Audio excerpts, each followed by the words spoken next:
Hindi ko rin mga insulin. Maawa ka naman tayo. Sinulala kayo sa puso. Sinulala kayo sa puso. Wala siyang dalang insulin. Wala siyang dalang insulin. Wala siya lahat medication, hindi na-prepare. Anong klase kayo? Anong klase kayo? Anong klase kayo? Hindi, anong klase kayo? Hindi.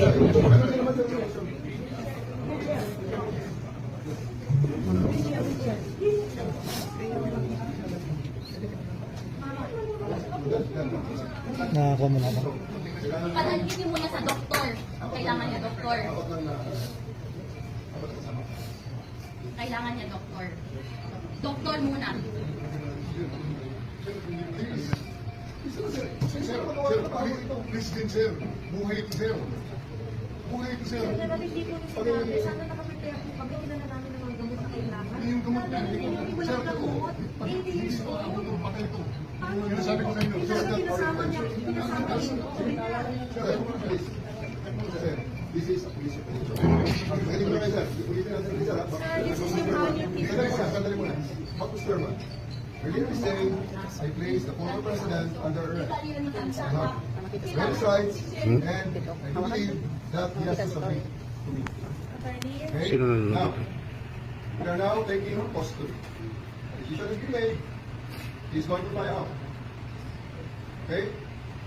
So, kaya sinabi ko sa inyo, ma'am, sandali. Sir, I was asking you, sir.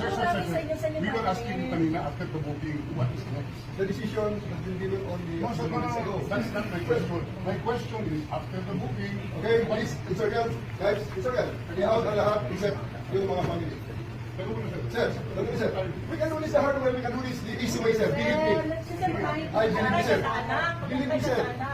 It's our only two choices. Kung saan, pasok ang mga gamit. Pasok ang mga gamit.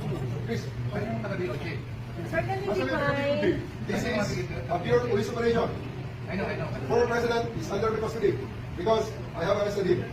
I have given anyway, death cards all afternoon. Makulang mo Please. yan. General, sa inyo ng galing. Umalis kayo. Umalis kayo dyan. Pag yan makulang. Pag yan makulang. Sa inyo yan, hindi sir Paul. Pasok mo lang.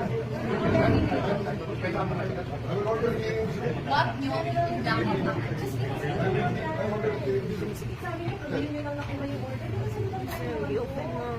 Maybe just get his medicines ready. sir, bigyan niyo yung kondisyon bago niyo po. Yes, sir. Bigyan niyo yung kondisyon bago niyo po. Asan yung doktor?